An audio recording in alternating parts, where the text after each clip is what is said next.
Chapter 3 Illustration 11 Pragadish is a trader dealing in electronic goods who commenced his business in 2015. For the following transaction took place in the month of March 2018. Past journal entries. First transaction paranga March 1 purchase goods from Y&Co on credit 60,000. Credit ku purchase பண்ணிருக்கோம். Purchase to Y&Co. Format எல்லாம் கரெக்டாக போட்டாச்சு. First March 1 கிரெடிட்க்கு purchase பண்ணியிருக்கோம். Purchase பண்ணால் purchase account debit பண்ணுவோம். கிரெடிட்டுக்கு பண்ணதால 2 அப்படின்னு அந்த கிரெடிட்டரோட பேரை நம்ம கிரெடிட் பண்ணுவோம். Purchase account debtors to Y&Co account 60,000. Narration being goods purchase on credit. March 2 sold goods to D&Co on credit 30,000. March 2 sales பண்ணிருக்கோம் D&Coக்கு. 2 சேல்ஸை கிரெடிட் பண்ணுவோம் 30,000. நம்ம கிரெடிட்க்கு சேல் பண்ணிருக்கதால அந்த டெப்டாரோட பேரை போடுவோம். D&Co account debit 30,000. நரேஷன் பாருங்க being credit sales made. March 3 paid Y&Co through bank in full settlement 58,000. Y&Co யாரு? நம்ம already March 1ல அவர்கிட்ட இருந்து பர்ச்சேஸ் பண்ணிருக்கோம் 60,000.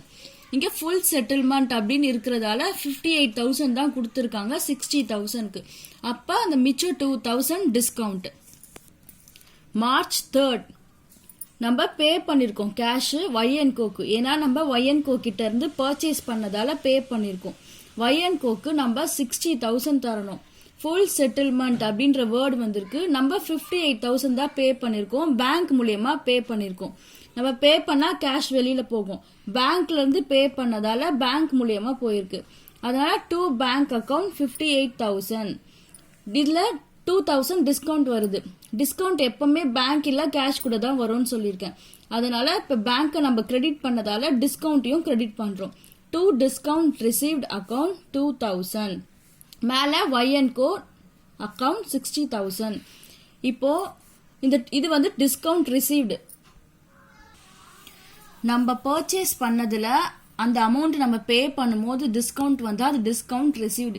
ஏன்னா நம்ம தான் பே பண்ணிருக்கோம். 60,000ல 2,000 கம்மியா கொடுத்துருக்கோம். அப்ப டிஸ்கவுண்ட் நம்ம ரிசீவ் பண்ணிருக்கோம். அதனால பர்ச்சேஸ்னா அது டிஸ்கவுண்ட் ரிசீவ்ட் எப்பவும் கிரெடிட்ல தான் வரும். Transaction narration being payment made to Y&Co and discount received. March 4 D&Co accepted a bill drawn by Pragadish. Bill அப்படின்ற வேர்டு வந்தோன்னா இப்ப இதுல பில்ஸ் இன்க்ளூட் ஆயிருக்கு அப்படின்றத நம்ம கண்டுபிடிச்சிடலாம். இது பில்ஸ் பேயபிளா ரிசீவபிளா நம்ம எப்படி கண்டுபிடிக்கணும்? D&Co accepted a bill அப்படின்னு வந்திருக்கு. D&Co யாரு? நம்ம சேல்ஸ் பண்ணிருக்கோம். சேல்ஸ் பண்ணதுல பில் வந்துச்சுன்னா அது பில்ஸ் ரிசீவபிள். லாஸ்ட் சம்ல பேயபிள் பார்த்தோம். அதுல நம்ம பர்ச்சேஸ் பண்ணிருந்தோம். பில்ஸ் இன்க்ளூட் ஆயிருந்துச்சு. அது பில்ஸ் பேயபிள். இதுல சேல்ஸ் பண்ணிருக்கோம். பில்ஸ் இன்க்ளூட் ஆயிருக்கு. இது பில்ஸ் ரிசீவபிள். பில்ஸ் ரிசீவபிள்க்கு மொத்தம் 4 ஸ்டேஜஸ் இருக்கும். ஃபர்ஸ்ட் ஸ்டேஜ் ஃபர்ஸ்ட் என்ட்ரி பாருங்க. Sold goods to Y&Co on credit 10,000 அப்படின்னு இருக்கு. அப்ப நமக்கு பில்ஸ் ரிசீவபிள்ல ஃபர்ஸ்ட் என்ட்ரி இதுதான். D&Co account debtors to sales account. அதாவது D&Coக்கு நம்ம கிரெடிட்க்கு சேல் பண்ணிருக்கோம். ஃபர்ஸ்ட் என்ட்ரி முடிஞ்சிருச்சு. Y&Co accepted a bill drawn by X&Co. அப்ப இதுதான் வந்து செகண்ட் என்ட்ரி. செகண்ட் என்ட்ரி क्वेश्चनல எப்படி இருக்குன்னு பார்க்கலாம். இதுல பாருங்க March 4 D&Co accepted a bill drawn by Pragadish. அப்ப இதுதான் செகண்ட் என்ட்ரி. செகண்ட் என்ட்ரிக்கு நம்ம எப்படி டிரான்சாக்ஷன் போட்டிருக்கோம்னு பார்க்கலாம். Bills receivable account debtors to Y&Co account. Second என்ட்ரிக்கு டிரான்சாக்ஷன் இப்படி எழுதியிருக்கோம். இப்ப क्वेश्चनல இருக்கிறதுக்கும் இதே மாதிரி டிரான்சாக்ஷன் எழுதலாம். மார்ச் 4 இது பில்ஸ் ரிசீவபிளோட second entry. Bills receivable account debtor 30,000 to D&Co account 30,000. Being bills received from D&Co accepted. Accepted வராது. வெறும் being bills received from D&Co. ஏன்னா நம்ம தான் பில் டிரா பண்ணிருப்போம். March 5 sold goods to L on credit 20,000. Sales பண்ணிருக்கோம். கிரெடிட்க்கு L கிட்ட 20,000க்கு sale பண்ணிருக்கோம். March 5 L&Co account debtors to sales account 20,000. Narration being goods sold on credit to L. அடுத்தது March 6 sold goods to M on credit 40,000. அதே மாதிரி entry தான். March 6 M&Co account debtor to sales account 40,000 being credit sales made. March 7 received a check from M in full settlement and deposited the same into the bank 39,000. இப்ப M அப்படின்றவங்க கிட்ட இருந்து நம்ம check receive பண்ணிருக்கோம். யார் M? நம்ம already sales பண்ணிருக்கோம்ல March 6 அவங்க தான். அவங்க கிட்ட இருந்து செக் ரிசீவ் பண்ணிருக்கோம். ஃபுல் செட்டில்மெண்ட் அவங்க நமக்கு 40,000 தரணும், 39,000 கொடுத்துருக்காங்க. அப்ப மிச்சம் 1,000 டிஸ்கவுண்ட். ஃபுல் செட்டில்மெண்ட் செக் வெறும் செக் ரிசீவ்டு அப்படின்னா நம்ம கேஷா எடுத்துக்குவோம். And deposit the same to the bank அப்படின்ற லைன் வந்ததால இப்ப நம்ம கேஷுக்கு பதிலா பேங்க் அப்படின்னு தான் போட போறோம். என்ட்ரி பாருங்க. மார்ச் 7 நம்ம உடனே பேங்க்ல டெபாசிட் பண்ணிட்டோம்.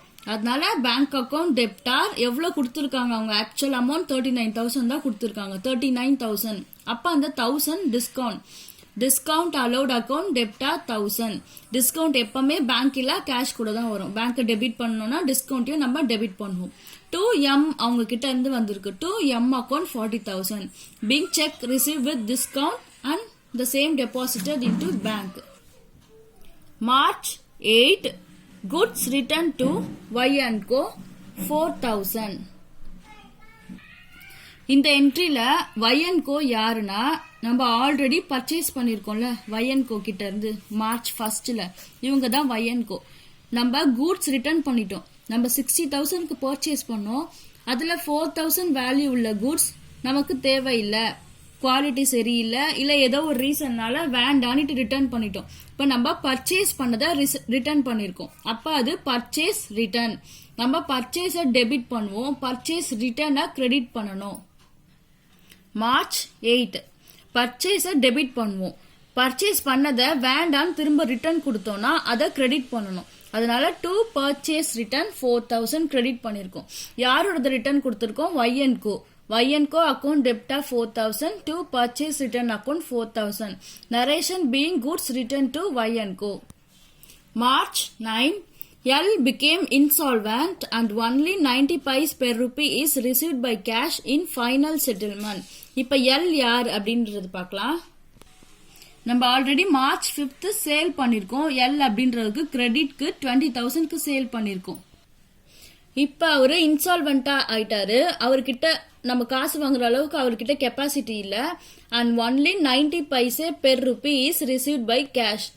₹1 90 பைசே மட்டும் தான் அவர்கிட்ட இருந்து நம்மளால ரிசீவ் பண்ண முடிஞ்சது ஃபைனல் செட்டில்மெண்டா. என்ட்ரி பாருங்க. மார்ச் 9 டேட் போட்டாச்சு. அவர் நமக்கு 20,000 தரணும். அதுல ₹1 90 பைசே தான் ரிசீவ் பண்ண முடிஞ்சிச்சு. அதனால 20 into 0.9 மல்டிப்ளை பண்ணா 18,000. நம்மளால அவர்கிட்ட இருந்து 18,000 மட்டும் தான் ரிசீவ் பண்ண முடிஞ்சது.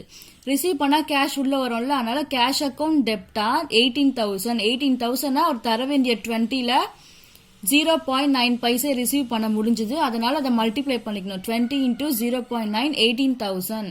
அப்ப 20ல மிச்சம் 2,000 அவர் இனிமே தர மாட்டாரு. அவர்கிட்ட கெப்பாசிட்டி இல்ல, அவர்கிட்ட நம்மளால வாங்கவும் முடியாது. அதனால அதை பேட் டெப்ஸ் அப்படின்னு சொல்லுவோம். நம்ம டெப்டார்ஸ் கிட்ட இருந்து வராத காசை பேட் டெப்ட்ஸ் சொல்லுவோம். அந்த மிச்சம் 2,000 பேட் டெப்ட்ஸ் அக்கவுண்ட் டெப்டார்னு போடணும். டு எல் அக்கவுண்ட் எல் கிட்ட இருந்தா ரிசீவ் பண்ணிருக்கோம். டு எல் அக்கவுண்ட் 20,000ல 18,000 ரிசீவ் பண்ணிட்டோம். 2,000 நமக்கு அந்த காசு வராது. அதனால bad debts. Narration being cash receive from L in final settlement. Last transaction March 10 goods return by M 3,000. M யாரு? எம்க்கு நம்ம ஆல்ரெடி சேல்ஸ் பண்ணிருக்கோம். அதுல அவரு 3,000 வேல்யூ உள்ள குட்ஸ வேண்டான்னு ரிட்டர்ன் பண்ணிட்டாரு. மார்ச் 10 நம்ம சேல்ஸ கிரெடிட் பண்ணுவோம். அதாவது 2 சேல்ஸ்ன்னு கீழே போடுவோம். அப்ப சேல்ஸ் ரிட்டர்னை டெபிட் பண்ணணும். இப்ப பர்ச்சேஸை டெபிட் பண்ணோம், பர்ச்சேஸ் ரிட்டர்னை கிரெடிட் பண்ணுமா, அந்த மாதிரி சேல்ஸ் எப்பவுமே 2 சேல்ஸ் கிரெடிட் தான் பண்ணுவோம். சேல்ஸ் ரிட்டர்னை டெபிட் பண்ணணும். Sales return account debtor 3,000 to M தான் ரிட்டர்ன் பண்ணிருக்காரு. To M account 3,000. Narration being goods return by M.